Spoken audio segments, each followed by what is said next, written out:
Okay, perfect. All right, so we can get started. So I did watch your video, so thank you for submitting that, your classroom environment video. So just a few things that I picked up on, and I'm looking at my notes, so sorry. You have a Peace Corner. Yeah. That is awesome. How is that going? Are your students using it? Like, have you introduced it? I introduced it the first day. I kind of like in my I had like a PowerPoint like the first day of school, and I kind of like because I know because it's very since I have first grade, they see the automatically when they came in, they saw like the carpet with the pillows, and I had the stuffed animals there. So obviously, like for them, it was like one of the most popular spots of the classroom. But I had to obviously explain it to them before Yes. because I knew that if I didn't explain it, obviously kids, if they see something that's accessible to them, they're gonna think like, oh, well, I can go use it whenever I need, like whenever I want. And so I had to explain to them like that the Peace Corner was more of like when they feel like they're having like a bad moment and they need a break, that they can come and like ask me like, okay, like I need to go take a moment. Or sometimes like if I told them like if I notice that you're getting frustrated, I myself might send you to the Peace Corner. So Mm-hmm. I did have a student this week. She came in crying. And so I talked to her and I asked her like, oh, do you need to go to the Peace Corner? And I told her I think that you would maybe you need a moment. And so she's like, okay. So she went, and I have like a little timer for them. And I told her like the timer's gonna ring. And if you're ready by the time the timer's done, then you can join us. And if you're not Oh, done yet, good.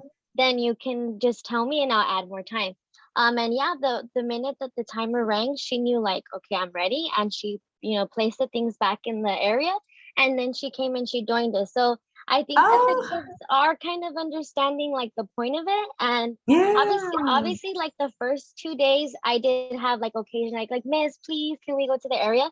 So what I did do is there was like a timer. I was like, okay, everyone can just like do a classroom tour. You can touch and see anything because I kind of gave them the opportunity to just like touch everything. That Mm-hmm. way they didn't stay with like Mm-hmm. the wanting to.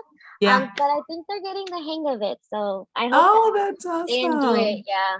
Yeah, so I'm hearing like so I'm hearing you that you understand your students, so that they might want to go around Mm-hmm. and like play with things, so you kind of pre meditated that already and Yeah. thought, they're gonna want to touch and see, and so let me roll that into the schedule, which is Yeah. awesome because it seems to have worked out for them and they're actually using it how they're supposed to. Mm-hmm. So awesome to hear because I saw that in your video, in your classroom environment video, and I thought, oh my gosh, this is so cool. Yeah. I love it. And so I love that the students are using it with a timer and that they're Mm-hmm. being responsible with it. Yeah, very cool. So talk to me about your table groups. I know you have them set up in a way that supports like collaboration, right? So how is that going and how have you implemented opportunities for collaboration? So with the tables, I know because I was a TA last year and I was in a kinder class. And they just kind of sat in like partners. Okay. And so for me, I always thought like, well, I kind of want like whenever I have my own classroom, I think that I want them to sit in groups because I think that it's at least I preferred it more than like I would do partners, but Uh-huh. I preferred it over like those classroom where just a student is by himself and it's just like I feel like that's more like you're letting them know that you can't talk at all. And Mhm. obviously, they're first graders and they're still getting used to like, okay, I have to stop talking when the teacher's talking. But when we're doing work, there's times where I tell them like, okay, talk to your partner or talk to your group, like figure it out. Or sometimes like if we're watching a video, I'll have them like, okay, talk to your group and I'm gonna choose someone from your group to like tell me what the answer Yes. is.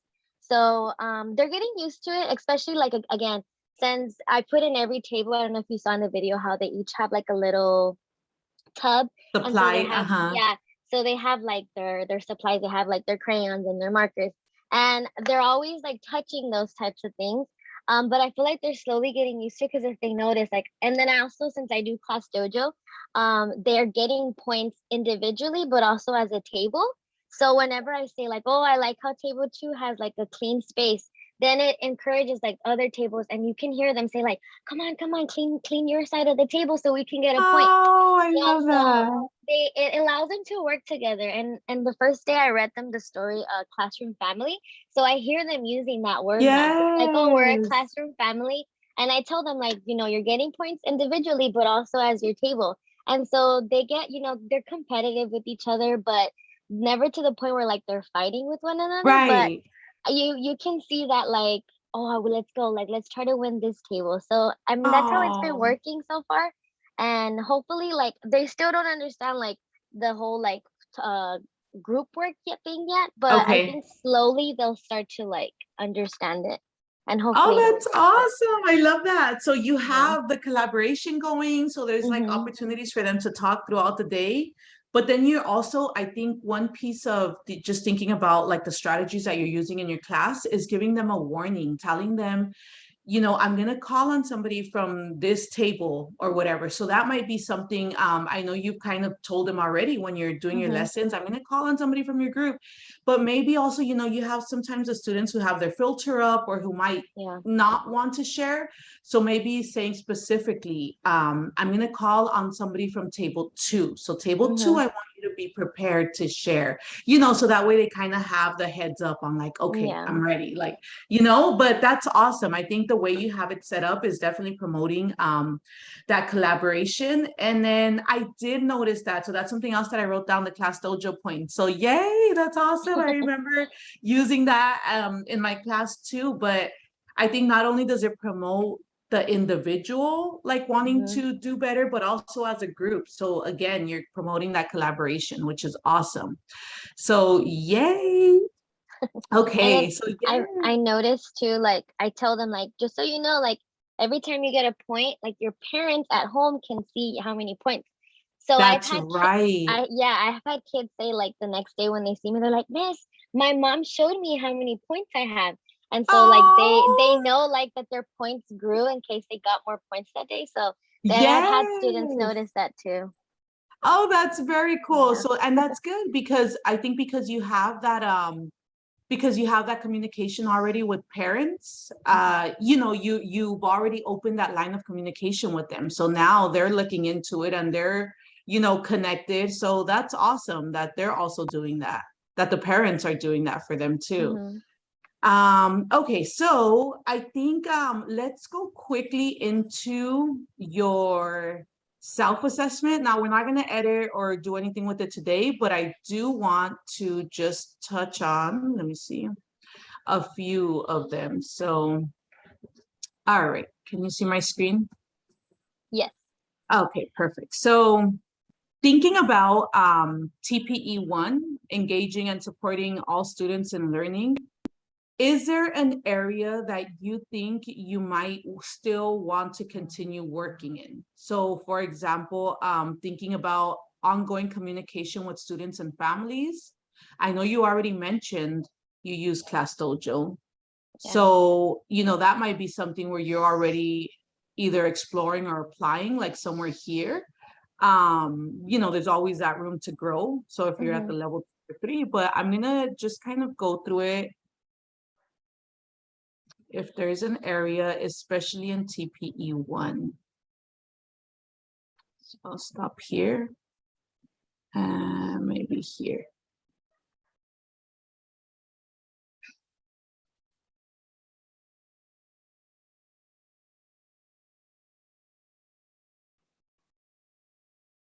And then TPE 1.3 is just connecting that subject matter to real life experiences. 1.4 is thinking about how you're using those supports, those UDL strategies, the MTSS strategies to build on and support not only all of your students, but those tier 2 and 3 students. Okay. So for 1.3, would that Mhm. be across all areas that I have to somehow connect it back to real life? Yeah, so I would say not just connecting it back to real life. I think that's one of the most important pieces, but also thinking about how to continue to keep them motivated. But yes, I would say across all areas. So how are Okay. you hooking them? How are you engaging them? And that could be something that you're like, well, maybe I am at like more of a 1 or 2 there. And that's Mhm. something you might want to work on. Yeah. Definitely. And also for 1.4, is that just making sure that like I, as their teacher, I'm also making sure that I support the students that might need a little bit more support? I don't know if I'm understanding that Exactly. correctly. Okay. Exactly. So when we think about UDL, we're thinking about the universal design of learning. So what strategies are we implementing to not only support our students with special needs, but all of our students? And Okay. then when we think of MTSS, we're thinking about, you have your class of students and maybe 80% of them didn't grasp a certain math concept that you were teaching them. So how are you supporting that 80%? What are we doing to reteach? And you called it out already in your video with the small group table. So Mhm. that might be something that you want to add on to what you already have said in your class. Okay. So have you started thinking about that? If we focus on 1.4, have you started thinking about small groups and what that looks like?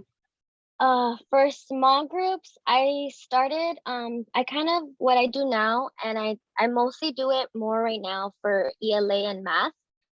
So like after we do like a lesson, so like this week we've been focusing on like number bonds. And Mm-hmm. so after we like do the lesson, I ask them like, okay, like, self-evaluate self-assess yourself.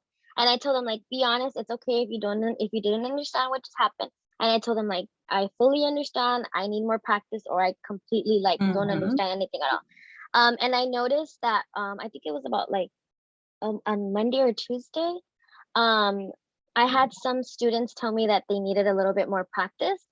So what I did was before I sent them off to do their worksheet based on like what we had just reviewed, I took those students aside to the back and I helped them start the worksheet.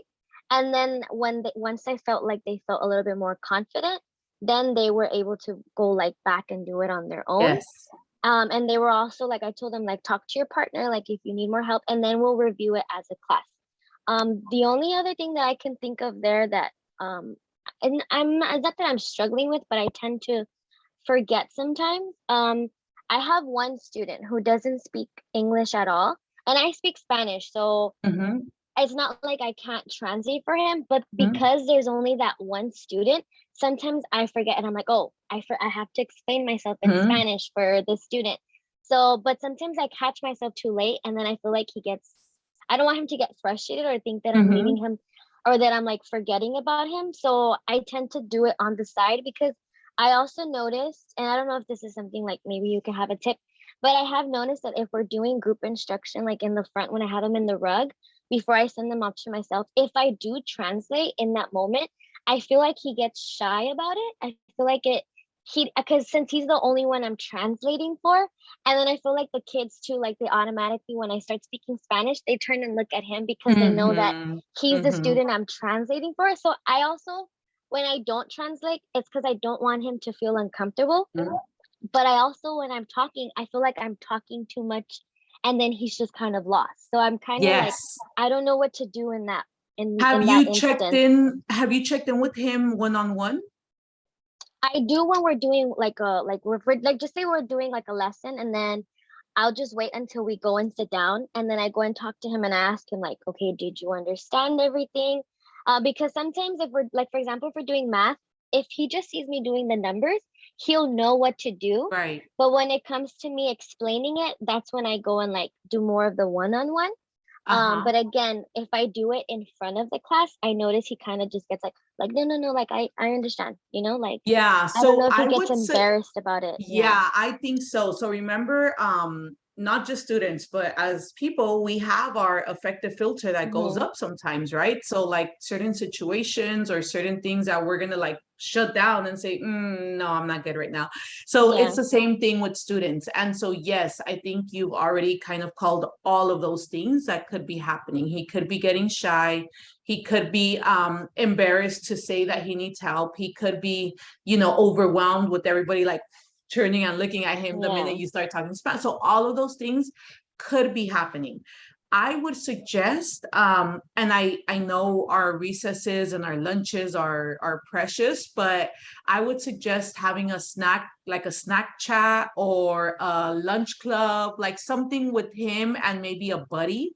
So you pull him in during recess or lunch where it's non-academic, but you touch on that so that you get a feel for what he's comfortable with. So maybe ask him like, hey, tomorrow, did you bring a snack, or do you want to, maybe you can bring something, or even something from the cafeteria. I used to have my students, we used to have lunch club, and they would just bring their cafeteria lunch, and we'd all sit around and have lunch and just play music and talk. So they loved it, but that was an incentive also. But anyway, side note. So, but yeah, that's something that I think is always really good to do on a non-academic like level and a really low filtered setting, so that he's coming in with a buddy. He can bring in one or two friends. You can have the friends kind of play in the classroom or write on the whiteboard while you pull him and talk to him and just check in with him and say, hey, so what's working for you? Like, ¿cómo te va? ¿Está bien si te digo en español enfrente de todos o quieres que me espere? And then that way you just kind of get a feel. He might say like, maybe we can check in later. Like, can you wait until you're done with the lesson, and can you check in later? Or he might be like, I'm okay checking in with a friend. Like if he has buddies on the playground, there might be somebody who he already has connected with that speaks Spanish. So that could be something. You can make a group of 3 or 4. They don't always have to sit together. You can have them sit on the carpet, like, student A, B, C, and D, you're going to work on the carpet together or on this table or whatever. So, that way he has somebody who he's comfortable with, because I'm sure, like you said, he sees the numbers, he knows what he's doing. Obviously, I think for math, it's going to be a little easier if you can make a connection with the numbers and then language. But I think having a buddy to check in with, and then you can still pull him after the lesson. So I would suggest go through it. I know you probably feel like he's lost and he doesn't know what to do, but I would suggest go through your lesson and then pull him after the lesson to check in with him. But even before that, maybe let him work with a buddy. So, and then if he still has, or even if he doesn't have questions, maybe like 10 minutes before your lesson closes, like, hey, such and such, can I see you? Can we check in? And then just check in with him, see how he's doing. But definitely try to schedule something informal, a little snack time. Yeah, I would call it like a snack chat or a lunch club, something like that. So that way it's like super low key, and have him bring some friends, and yeah, you can pull him to the side for a few minutes while his friends play in the class, and then you just get to know him, because I think you started off obviously quick with, he came, he has to kind of learn, and so there hasn't been that time to really get to know him, and what he likes, where he's coming from, like all of those little things that you might not have had a chance to talk to him about. So that would be my suggestion. Hear from him. Or he might say, oh, it's okay. I'm okay with you explaining to me after the lesson in front of everybody. He might be okay with it, So I would say check in with him. Okay. Yeah. I have to check to see what he's comfortable with. Yes. Okay. Yes. I think sometimes we get so busy with our everything, with our recess and lunch and making copies and stuffing our face and eating in between all of that, like it's like everything happens so fast that sometimes we forget the power of just checking in with the student and pulling them off to the side during our time, because it's extremely powerful for a student to feel like, oh my gosh, me? Yes. It's like a special thing, So I think definitely take a little bit of time to check in with him. Okay. Yeah. Yeah. So that's probably one area then that you're thinking about, just in terms of continuing that small group support. I think you've started, it sounds like you've started off to a great start already, just thinking about like, show me like here, where are you? I think that's perfect. Like a quick self-assessment to say, boom, boom, boom, meet me in the back table. 1, 2, 3, you're good here. So I think you're off to a great start with a small group instruction. As the year goes on, you'll be using more of your data from Edulastic or Dibbles when you're doing your small groups. So you'll be using more of that to group them. But Okay. for now, I think you're doing an awesome job. It sounds like you have your classroom set up in a way that's allowing for you to get to know your students. Because I see you have the carpet you said for SEL lessons, right? Yeah. Yeah, so I love that. I love that. Your rules and expectations. I wrote a note on that because I was like, oh, cool, she has that. Like it sounds like you have things going. You have your expectations and your routines going. So it's looking good. Thank you. Yeah, yeah. So if you have any other questions, do you have anything that you might still be kind of wondering or thinking about? Well, I mentioned to someone else that's in the same grade as me. I told her like I noticed that for me, I having difficulty actually like incorporating writing only because I've seen that my kids struggle with writing. So for me, it was like, how am I gonna get them to write when they don't know how to write? Mhm. And she told me like, well, just start it off for them. Like maybe they're just finishing the sentence right now. Yes. So that's what I've been trying to incorporate, and I started doing it yesterday. And I did. Obviously, I had the Sentence students. strips. hmm And she Yes. said like, just start off small. Like today is, and they just write the day of the week. And Yes. then again, like today I feel, and then just have them Yes. like uh match a feeling with a word. So I would just do Yes. a happy face, and then like if they're feeling happy, show them how to write the word happy. And then maybe just one more simple sentence, like my favorite color is, and then they just answer the rest. And Mhm. I did have some that liked it, and some who were like, "Oh, this is too much writing."